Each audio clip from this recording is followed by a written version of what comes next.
All right, everyone. Well, thanks. Welcome to CES 26 and Iontra's presentation on system-level innovation for battery-aware fast charging. I'm Richard Howlett. I'm VP of Advanced Engineering. I've been with the company for about 6 years. My background is in semiconductor, batteries, hardware, electronics, software, you name it, kind of a little bit of a jack of all trades. I am doing a presentation with Wang, who is the CTO of Salom. I think a lot of you guys know him. Yes, my name is Jing Wang. I'm very welcome everyone to join the session. And probably some of you may not have heard of Salom before. I'm not surprised because we were called one of the most kept secret company in the world, although we actually have shipped tens of billions chargers over half-century history. We are still a Taiwanese privately owned company.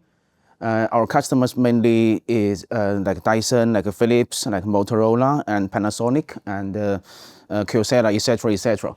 So there is an informal survey tells that probably one family out of 7 has a Salom product in your house.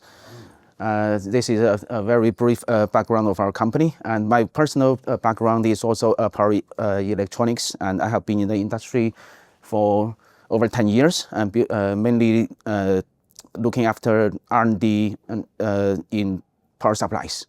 Thank you. All right. With that, I'm going to go ahead and get started.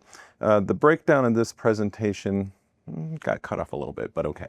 The breakdown of this presentation, I'm going to go over some of the battery technology, and Jing's going to go over basically the implementation, and so we'll kind of go back and forth here in a little bit. So right now with batteries, the present need is faster charging, right? And that basically has some fundamental requirements, right? If you want to charge faster, you need more current. If you need more current, you need more power. So that puts constraints, right, on your power supply and on the cell. Okay, with the power supply, if you need more power, that's going to translate into cost. It's going to translate into size. And now you've got a thermal problem, most likely. And so those are the things that you're going to have to deal with on the power supply side. And then on the cell, once again, you have current that turns into heat. And then you run into the more interesting problem, and that's uniformity of where the current is going. Okay, and so the models that are used in technology of, say, a decade ago, where charge rates are relatively small and look a little bit like the one in the middle. I mean, this is the way they teach it in school a long time ago when I was in school. It's a resistor and, a power supply for the most part. But batteries are actually a very complicated system. They're high. And if you take EIS and you run it across a battery, you'll get a Randall's model. That Randall's model you can turn into an electrical model that looks like the one here on the left. And you find out, batteries are actually a very complicated impedance system. And then if you take it a step further and you run that EIS across SOC, temperature, and SOH, you see that a lot of those elements are actually tied to those key parameters, right? And so if you want to charge fast, you have to take a lot of that into account. And so if you take just sort of a simple prismatic battery, probably the worst case scenario as far as charging fast, you'll find that current generally tries to find the path of least resistance. So a lot of the current is going to flow through the top of the battery. That's where it's going to get hotter. It's also going to discharge that part of the battery unevenly. So the current's not uniform, the temperature's not uniform. You've really set yourself up kind of for the worst case scenario. Any questions? And this is going to be really informal, so if you have any questions, see something you just want to ask about, feel free to jump in, ask questions. All right. So. One question. Yeah. You listed some of the variables. You said statement or state of charge. State of charge. State of health. Temperature. And there was S. What was that? Oh, S. That would be hysteresis. Hysteresis. Yeah. So you do find that batteries, when you charge them, they will kind of like get a surface charge in a sense on them, and so the voltage will be elevated. And then when you discharge them, and you're still at the same state of charge, so the OCV can actually change based on which way you're charging the battery. So that's a common effect in some batteries, not all batteries. So, all right. So like I say, charging fast has its limits, right? And so we're talking about heat right now. Heat basically creates a lot of stress on both the battery and the power supply. That degrades the life of the battery, and you kind of run into this next little thing where not all applications are the same. So when you were, in older technology, you're doing CCCV, one charge kind of fit all in a sense. You put this much current into it, you hit this voltage, you call it good, right? But that doesn't necessarily work so well when you're trying to go across multiple things, because now your power supply has to deal with that as well. And the other thing is that CCCV type of charging, it's static. It doesn't tell you really anything. It can't tell you that something bad's happening in the battery. The only way you can really find that out is maybe the temperature profile is doing something weird. And so what you really need is you need a dynamic charge that mimics the behavior of the battery. And so this brings up new, I guess, extra levels of need inside the charge algorithm. So where Iontra kind of steps in is we kind of really reinvented through physics in a sense. And so right now, and I'll just come over here, most of the industry kind of lives right here as far as how we charge batteries, CCCV, or we're doing, step charging, right? We may charge it a little faster in the beginning and then step it down as the battery starts heating up or hitting some limits or whatnot. But this is kind of where the state of the art is in the industry right now. People are starting to recognize that batteries are impedances, and so AC charging is starting to get a little bit of, people are starting to look into that. We also recognize that the battery is a very impedance-driven device, and so we not only take electrochemistry into account, we also look at electrodynamics. And so I'll describe this here in a second, is that electrochemistry gives you that model, tells you current goes into the battery, doesn't tell you how or where it goes into the battery. Electrodynamics does that. And so to give you an example of what I mean by that,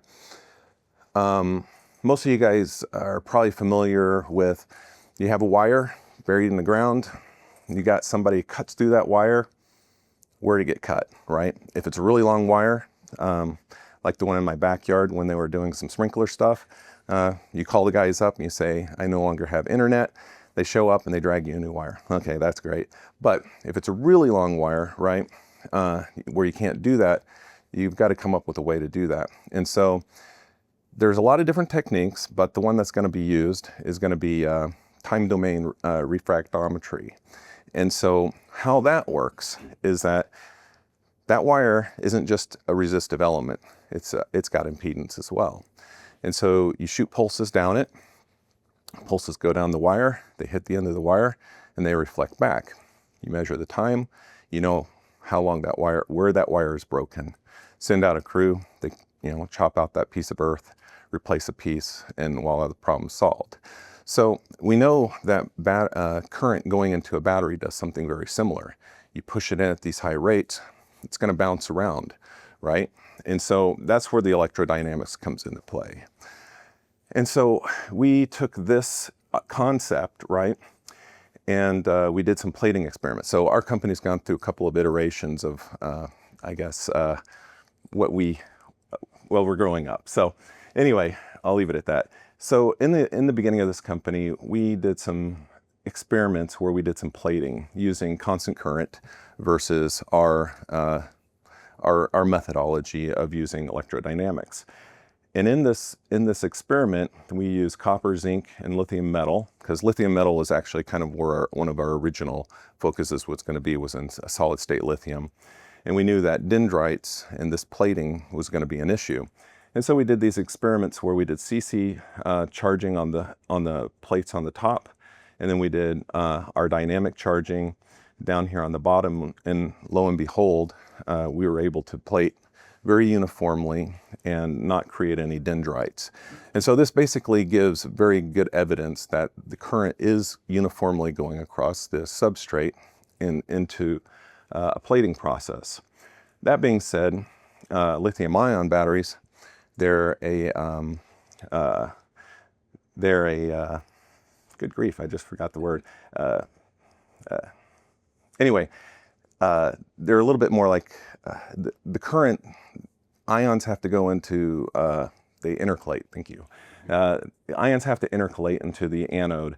And so you still want to have uniform current going across the electrode. And kind of going back to the wire example, if you have an impedance match load at the end of it, when you push that current pulse down, you don't get the reflection. The current goes where it needs to, right? So same thing's happening here. If the current is going where it needs to, it goes into the particles. If it doesn't, it goes somewhere else, and that generally translates into plating and dendrites. That's what we see here when we charge at CC at high rates versus using our Iontra electrodynamic methodology of charging the electrode or charging the battery. Any questions here? I know that's probably a little different. So hopefully that made sense. Okay. All right, so I'm going to kind of shift back over to the power supply side of this equation. So now we kind of talked a little bit about batteries. We're going to talk about sort of the evolution of power supplies, right? So go back a decade or so, power supplies were these little 5-volt bricks that could put out 0.5 amp to 2 amps, right? And they had these nice little rectangular plugs that you'd always put the, your USB-A in backwards and get very frustrated with it. And I guess somebody took notice of that, and over a decade they decided to make a little bit a more interoperable connector and change the standard so that both the sink and the source use the same connector. And they also addressed the power issue, right? And so in USB 3.1, we upped the voltage to 48 volts. From the 5-volt standard that was many moons ago. And we had some precision that went with that, with a programmable power supply of like 50 milliamps and 50 millivolts, right?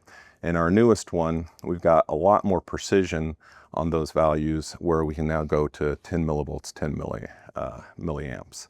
And we can go all the way up to 240 watts, which is, that's starting to unlock fast charge, right? So, as I said before, charging fast doesn't necessarily mean better charging. So the battery itself needs to have some intelligence to sort of talk to the charging system to tell it how to charge it. So, and that's where we are right now. We need to know what the health of the battery is, and we need to know how to tell the charger how to charge us. So that's kind of where and so that's kind of the next generation. That's where we're shifting over to. Any questions on this? PD 3.2, is that where you got down to 10 millivolts and milliamps? Yeah, that is correct, right? Yeah.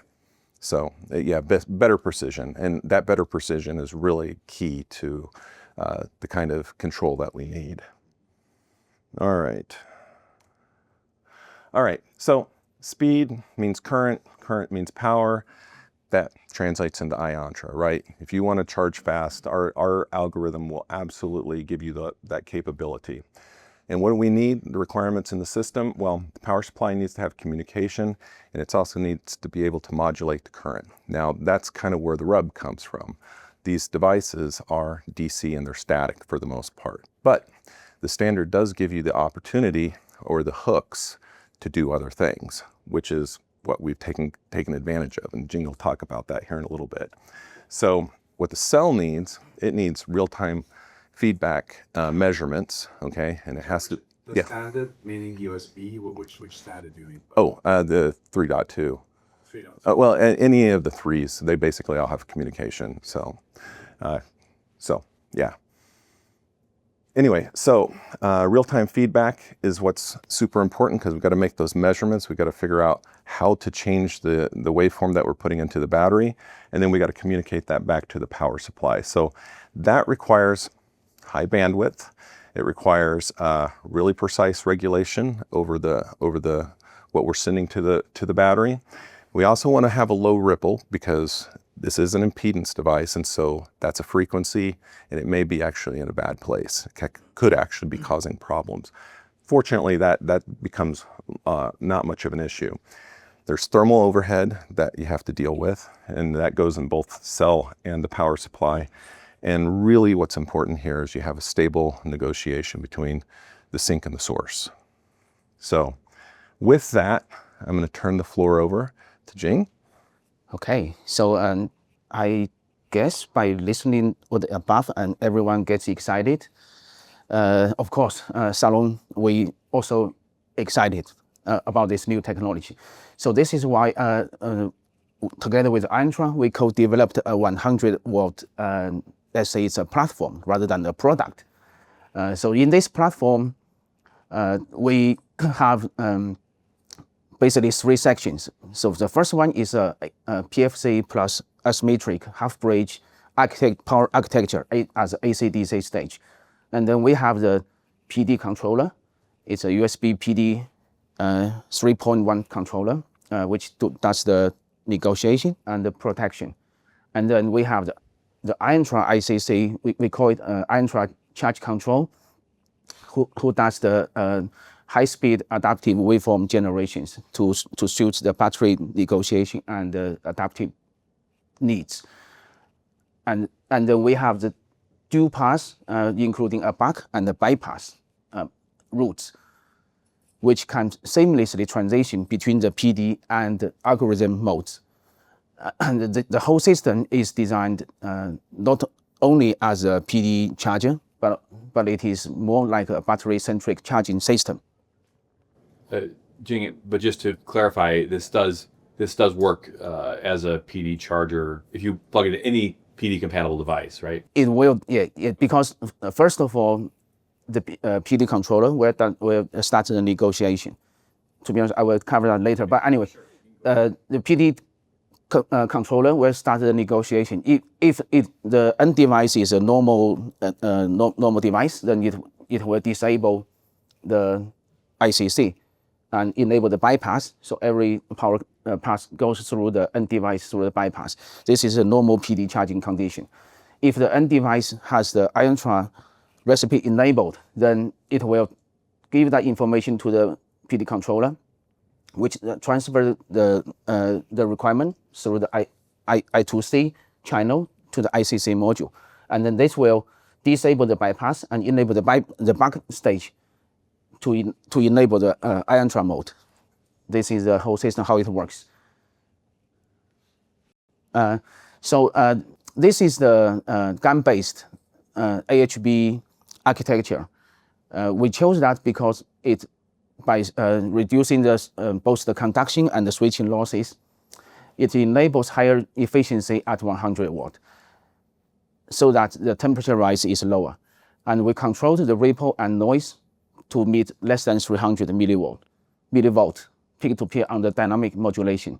So this enables a more precise control for the Iontra waveforms. We did some measurement. The bottom temperature measurement is done on the PCBA only board. So as you can see, the hottest device on this board is the planar transformer, which is 86.5 degrees only on the 26 ambient working condition. The GaN device is less than 75 degrees. Okay. It's less than 75 degrees. The overall efficiency, average efficiency of this product is about 91% under the worst case working condition of 19 volt input. The peak efficiency is close to 93% under full load, 20 volt 5 amp. And the standard power consumption is less than 150 milliwatt at 230 volt input. And the combination of this energy efficiency actually meets the DOE 7 standard, which is yet to be implemented later. It's still, at the moment, we are still in DOE 6, but DOE 7 is in discussion and will be implemented shortly. So this system, we are designed towards that target. Any idea when DOE 7? It is said will be later this year, but it may change. We'll see. Yeah. Okay. So on top of the AC/DC stage, this is a daughter board, which is an intelligence bit located. So this is an intelligent PD plus ICC dual mode daughter board, which including an ultra fast ADC sampling. This purple bit, which we aligned with algorithmic loops for Iontra. And it has the, let me go here. It has the PD controller here and the ICC module here. And both of them will do a seamless bypass and back control transition without glitches. And so both modes operate concurrently as safety and the intelligence partners. The PD controller will take care of the protection and the negotiation. The ICC module will look after the waveform generation, the adaptive waveform generation. By doing this combination, the waveBus becomes a controllable and a programmable energy interface. So this is how the product, let's say it's a product now, but it is not only a product, but as a product, it looks like a normal PD charger, a single port PD charger, but it actually has two modes inside. So under normal working condition, as a standard PD mode, the PD IC will regulate the VBus, and the bypass path ensures the conventional faster charge, and it is fully compatible with the USB PD ecosystem. When the end device supports it, the Iontra mode will be enabled. Under such condition, the PD IC will hand over the control of VBus to ICC, so that it will generate a dynamic physics-based waveform shaping, and so that the real-time battery-aware operation will be active. Like I say, this is a product, but it is not only a product. It is a platform which will give values to OEMs, which Richard can cover that now, I think. One question before you, or a couple things. One is it possible in this platform to have two outputs? And if so, could one be PD, or could both do the Iontra, or could only one? At the moment, because we can have two ports, of course, but at the moment, there will be only one will be Iontra enabled. The other one can function as a normal PD. Yeah, at the moment, we cannot have two ports for Iontra enabled because of the architecture mentioned earlier, because we need a bypass and a back module to work concurrently. But adding more port, you're still just starting with 100 and then just still dividing down from sharing the total 100 across multiple outputs then? Yes, that's right. But we can increase the total power to a higher level so that each port can provide 100 watt if needed. To 240 now, right? Or, well, this one's up. This is 100. But we can extend the power, yes. Another question is, there's been some discussion about doing real-time state of health analysis of a battery. Is this platform capable of taking that information and doing anything with it? Or would it be an iteration of this? So I'll answer that one. So what'll happen is the sync will basically calculate what needs to happen, right? It'll say battery needs this much current, and the profile needs to look like this. Right. And so it'll send that back to the source device. And so this will just generate what needs to be generated. I see. This would not have the intelligence to make those decisions. Yeah, all the intelligence for actually charging it lives next to the battery. Okay. So because the battery is the thing that kind of drives those.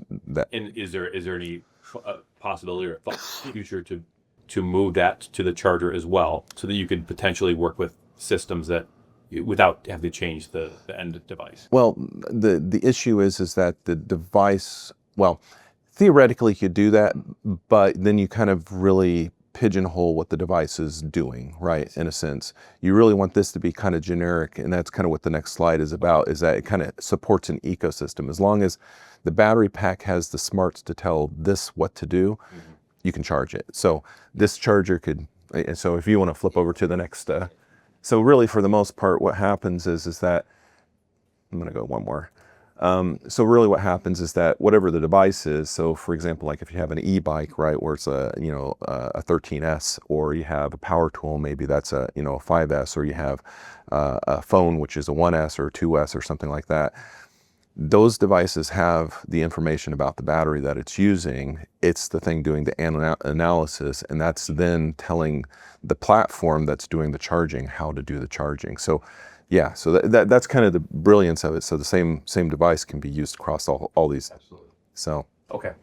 So it can adapt to a node cell. yeah. But this starts with the fact that if you have an untethered device, you have to know something about that cell and what the goal of you're trying to do with that cell then. Yeah, basically. So, I mean, I'm not going to go into the roadmap stuff yet, but but yeah, for now, this is sort of the limitation is that, yeah, the smarts have to live with the battery. So, Okay.